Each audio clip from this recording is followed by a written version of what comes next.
Amidst the dark expanse of a moonless night, an eerie fog crept over the desolate highway, creating an unsettling atmosphere. James, a weary traveler, found himself on a midnight ride home after a long journey. His hands gripped the steering wheel, and his heart pounded as he navigated the shadowy road. The radio crackled with static, leaving him in eerie silence. Suddenly, out of the mist, a faint figure emerged on the side of the road. A hitchhiker. James hesitated, but compassion compelled him to stop and offer help. The hitchhiker was a woman, dressed in tattered clothes that seemed out of place in the modern world. Her face was obscured by the darkness, but her presence exuded an unsettling aura. Despite his unease, James rolled down the window and asked, "Do you need a ride?"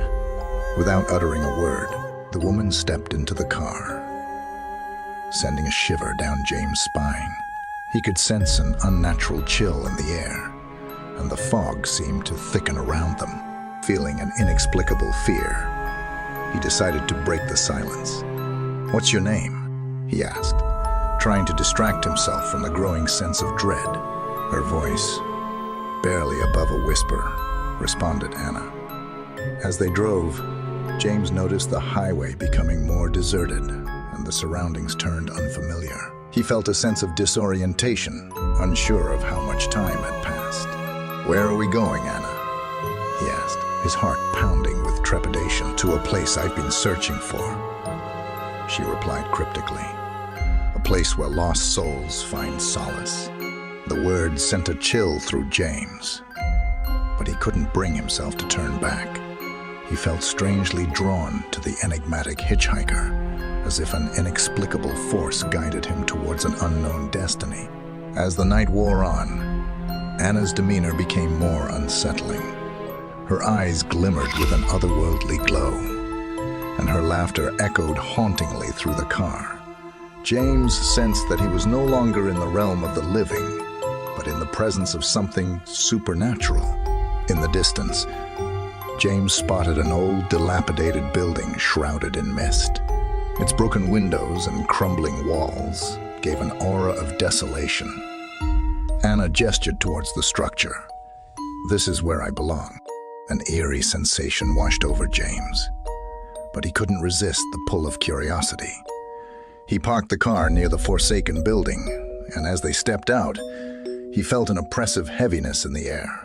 The fog seemed to coalesce into sinister shapes, surrounding them with an air of malevolence. Inside the decrepit structure, James found himself amidst an unsettling scene. Dim candlelight flickered, casting eerie shadows on the walls, adorned with mysterious symbols. Anna moved gracefully through the space, her presence now ethereal and otherworldly. "Who are you, Anna?" James asked, his voice trembling with a mix of fear and intrigue.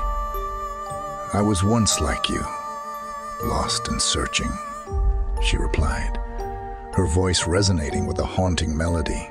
"But now, I offer solace to the wandering souls trapped in this realm between worlds." James' heart pounded as he realized the truth. Anna was not a mere hitchhiker, but a spectral guide, guiding lost souls to their final destination. He had stumbled into a midnight ride beyond the realms of the living. In that eerie place, James confronted the boundaries between life and death, facing his fears and regrets. As dawn approached, Anna bid him farewell with a touch of her hand, and he found himself back on the deserted highway, the fog dissipating with the rising sun. The memory of that haunting midnight ride stayed with James forever, a haunting reminder that the boundaries between life and death are not always as they seem. And whenever he drove past the forsaken building, he couldn't help but wonder if he had truly encountered an ethereal guide, or if it was just a vivid dream that would forever haunt his consciousness.